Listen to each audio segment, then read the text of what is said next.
Salut à toi, bienvenue dans cette vidéo. Aujourd'hui, je te parle de la nouvelle documentation de React. Elle est sortie la semaine dernière et en fait, jusqu'à maintenant, elle était en bêta. Elle était très attendue parce que elle est structurée différemment par rapport à la version précédente. Elle apporte une nouvelle structure des informations. Et en plus de ça, on a des nouvelles explications et des explications qui sont plus élaborées, qui sont mieux faites. Si tu me connais pas encore, moi c'est Brian, t'es sur la chaîne Atomic React, la chaîne qui te dévoile les moindres secrets de React et de son écosystème. Avant de continuer, je te recommande de t'abonner parce que des vidéos comme celle-ci, j'en fais beaucoup et du coup, ce serait bête de les manquer. Et aussi, je te conseille de liker cette vidéo pour que YouTube te recommande d'autres vidéos comme celle-ci. Alors mes informations, forcément, je les tire de la lecture de la documentation et plus précisément de cet article-là qui est publié sur le blog de React, mais aussi d'un article qui s'appelle React.js Best Practices from the New Doc. Donc c'est Sébastien Carlos sur Medium qui a publié cet article. Il est super complet, il recense 160 points. Il y en a vraiment beaucoup, je te recommande d'aller le lire. Et en fait, il te parle pas vraiment de la nouvelle documentation et de tout ce qu'on peut retrouver à l'intérieur. C'est juste que lui, il a lu la nouvelle documentation et puis il a retiré 160 points, voilà, avec des bonnes pratiques, des choses qui sont mieux expliquées dans cette nouvelle documentation. On va voir ça tout de suite. Bon, déjà, la première chose qu'on remarque, c'est que c'est plus reactjs.org, le nom de domaine de la documentation, c'est react.dev. Si tu vas sur reactjs.org, tu seras redirigé vers cette documentation. Par contre, tu peux toujours accéder à l'ancienne documentation en tapant legacy.reactjs.org. Et du coup, là, tu auras accès à l'ancienne documentation. Donc, sur la page d'accueil, ils te disent, ah oui, c'est écrit juste ici, voilà, ce site n'est plus mis à jour, il faut aller sur react.dev si tu veux avoir la dernière mise à jour, la dernière version de la documentation de React. Mais tu peux quand même toujours y accéder. Et donc dans leur article, ils te disent que ils ont inclus des diagrammes, des illustrations, des challenges et des exemples interactifs. Ils en ont inclus plus de 600 exemples interactifs dans la doc. Donc ça va grandement faciliter la compréhension de la documentation, notamment pour les juniors, les novices qui apprennent React. D'ailleurs, directement sur la page d'accueil de React, tu as ce bouton-là, Learn React. Donc ça te renvoie vers la page Learn tout simplement. Et donc ils te disent pas à pas vraiment comment utiliser React. Donc ça c'est vraiment vraiment super. Si t'es novice, voilà, t'as une ressource qui est 100% gratuite avec tout est détaillé, tout est expliqué de comment on utilise React, comment on le met en place dans une application, qu'est-ce qu'il faut utiliser comme outil. Donc vraiment c'est super complet, c'est super bien foutu, t'as pas à débourser un centime, c'est voilà. Hop, la documentation, elle est là, t'as juste à la lire et à suivre toutes les étapes et t'as un tuto, une formation gratuite presque. On peut aller voir dans la partie installation, qui est vraiment, encore une fois, super bien faite. On a vraiment toutes les étapes pour l'installation, pour démarrer un nouveau projet React. Et la première chose qu'on voit, c'est qu'il recommande directement d'utiliser des frameworks. Donc là, on a un exemple avec Next.js. On renvoie d'ailleurs vers la documentation de Next.js avec un tuto ici. On a un exemple avec Remix, avec Gatsby et Expo pour les applications React Native. Donc en fait, React nous recommande plus vraiment d'utiliser React directement pour créer une application. Il recommande d'utiliser un framework basé sur la librairie React. D'ailleurs, l'équipe de React travaille en collaboration avec l'équipe de Next.js pour développer des fonctionnalités qui sont super attendues comme les server components par exemple. Et dans tout ça, Create React App n'est même plus mentionné, il est plus du tout recommandé. De toute façon, il est considéré comme obsolète, il est plus maintenu. Alors effectivement, si tu as suivi le cours 100% gratuit qui s'appelle React Starter sur la plateforme Atomic React, tu as vu que dedans j'ai mis une leçon dédiée à Create React App. Effectivement, Create React App, maintenant c'est plus maintenu, c'est obsolète, il faut plus l'utiliser. Et je travaille actuellement à convertir cette leçon en une leçon sur Vite. Vite qui est un outil bien plus efficace, bien plus rapide et aussi qui permet l'intégration de TypeScript, ce que ne permettait pas Create React App. Enfin, on pouvait, mais il fallait toucher un petit peu de configuration. Ensuite, on a une partie Editor Setup qui nous donne des recommandations, toutes les recommandations sur la mise en place de notre environnement de développement.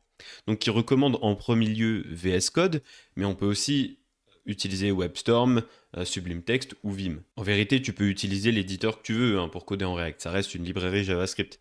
Mais voilà, il y a une recommandation qui est quand même clair pour VS Code ici. Et d'ailleurs, ils nous disent de l'associer avec ESLint et notamment avec ESLint Plugin React Hooks. Et aussi d'utiliser Prettier pour le formatage. Alors, tu connais sûrement déjà mon avis si tu as vu d'autres vidéos sur Prettier et ESLint. Personnellement, je suis plutôt partisan du fait de ne pas utiliser Prettier pour du formatage en JavaScript et en TypeScript, parce que en fait, tout ce que tu peux faire avec Prettier, bah, ESLint le fait très bien. Par contre, j'utilise Prettier pour formater du HTML et du CSS. Mais pour du JavaScript, ESLint suffit largement, je trouve. Il n'y a pas besoin de se rajouter de la complexité à essayer de configurer les deux ensemble. Mais après, je suis complètement ouvert aux avis divergents. Donc, si toi, tu vois vraiment des avantages que moi, je ne vois pas à utiliser Prettier avec ESLint, je t'invite à le mettre en commentaire. Il y a aussi une page dédiée à React Developer Tools, hein, l'extension que tu peux installer sur Chrome, Firefox ou Edge, euh, qui te permet de débugger ton application React. Pour Safari et autres navigateurs, il faut installer le package React DevTools. Voilà, tu as aussi une version mobile React Native qui est juste ici.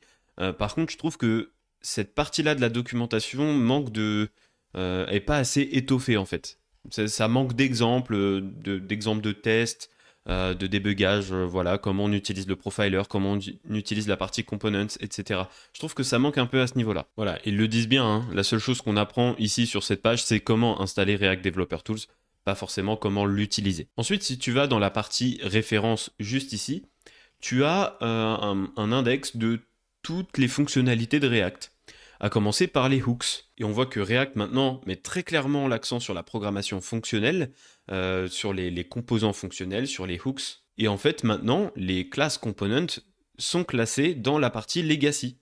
Tu vois, ici, on a la classe component, et on nous dit très clairement dès le début qu'on nous recommande d'utiliser des composants avec des fonctions plutôt que d'utiliser les classes. Donc tout est quand même documenté, hein, au sujet des classes.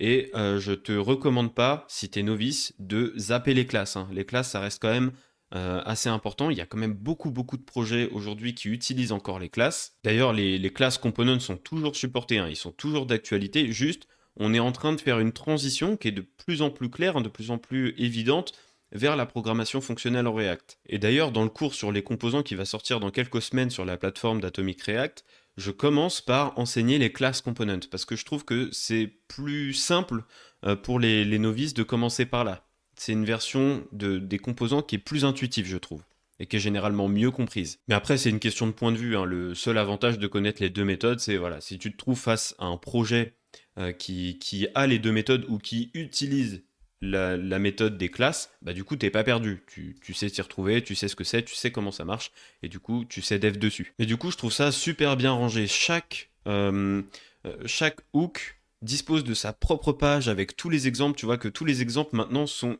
faits avec des fonctions. Donc là, forcément, les hooks, ça marche qu'avec des fonctions. Mais si on va dans la partie components fragments, par exemple, bah, les fragments, tu trouveras des exemples avec des function components. Alors qu'avant, on avait des exemples avec les class components. Pareil pour la partie APIs, où tu vois là, par exemple, pour le lazy, bah maintenant, on n'a que du fonctionnel. Voilà, ici, tu as un exemple interactif, hein, donc c'est ce que je te disais au début de cette vidéo.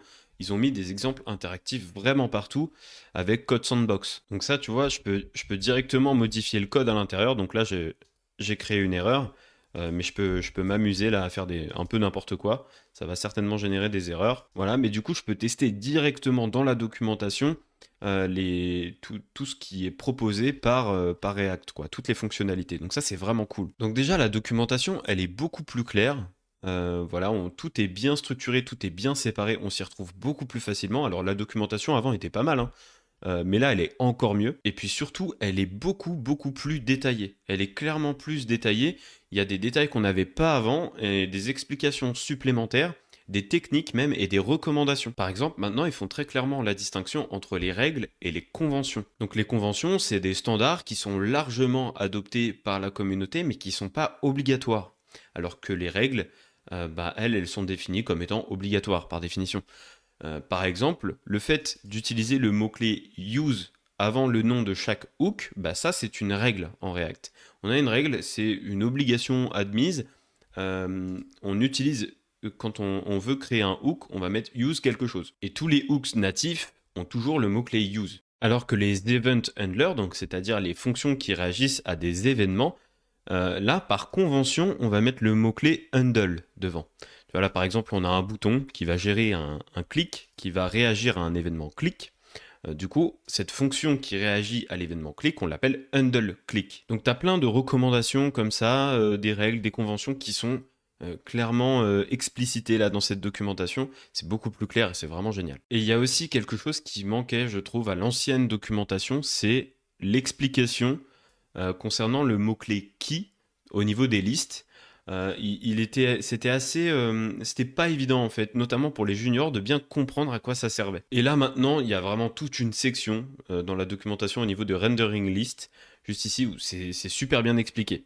Donc on te dit comment on l'utilise, hein, et un peu plus bas, voilà, où est-ce qu'on peut trouver cette clé. Donc on nous donne des exemples voilà, de clés qu'on peut utiliser, et ensuite on nous donne des règles. On nous dit par exemple qu'une clé doit être unique au sein des éléments de la liste. Donc que deux éléments ne peuvent pas partager une même clé, et que cette clé ne doit jamais changer. Et ensuite on nous explique pourquoi React a besoin d'une clé, pourquoi React fonctionne comme ça. Et donc là il nous donne une petite métaphore avec le système de fichiers d'un ordinateur. Donc c'est vraiment super cool, c'est beaucoup plus complet qu'auparavant. Voilà, après tu as l'onglet communauté qui est pas mal aussi, qui a été un peu enrichi. Tu as tout sur les conférences React, sur les meet-up, les vidéos qu'il publie, enfin que l'équipe publie. Et justement, tu as une page dédiée à toute la core team de React. Il y a une page sur les contributeurs de la documentation, une page sur quelques renseignements, etc. Et puis tu as la partie blog qui est juste ici, qui est super pratique pour se tenir au courant des nouveautés officielles de React. Donc je te recommande vivement d'aller lire cette documentation, hein. Même si tu connais déjà super bien React, que tu connaissais l'ancienne documentation par cœur, là, en lisant cette doc, vraiment, tu vas apprendre des nouveaux trucs parce que c'est expliqué différemment. C'est une nouvelle approche avec beaucoup plus d'exemples. Tu as des schémas, tu as des exemples interactifs. Et puis, tu as des conseils, des recommandations, des règles qui sont beaucoup mieux expliquées et mises en avant. Rien que pour l'aspect pédagogique dans le métier, hein, si tu es un senior, que tu travailles avec des juniors, ou si tu es voilà, plus ou moins expérimenté ou prof, etc. C'est super pratique d'avoir cette doc sous le coude. C'est presque un support pédagogique à part entière tellement elle est bien foutue. Et puis pour justifier certains choix techniques ou certains choix de nommage par exemple, bah tu dis voilà, j'ai suivi la doc quoi. Donc voilà, je t'ai fait un grand tour des nouveautés. Je suis pas rentré forcément dans le détail, hein. Si tu veux plus de détails, je te conseille d'aller lire cet article. Ça se lit tout seul en vrai, ça paraît long mais ça se lit tout seul parce que bah, c'est point par point et puis t'es pas obligé de t'arrêter sur les points qui t'intéressent pas, tu vas directement au point suivant, etc. Donc je te recommande vivement de lire la documentation et de lire cet article. Je suis sûr que tu vas apprendre plein de choses. Autrement, si c'est bon pour toi, c'est bon pour moi. Je te souhaite une très bonne fin de journée. Je te dis à la prochaine. Salut.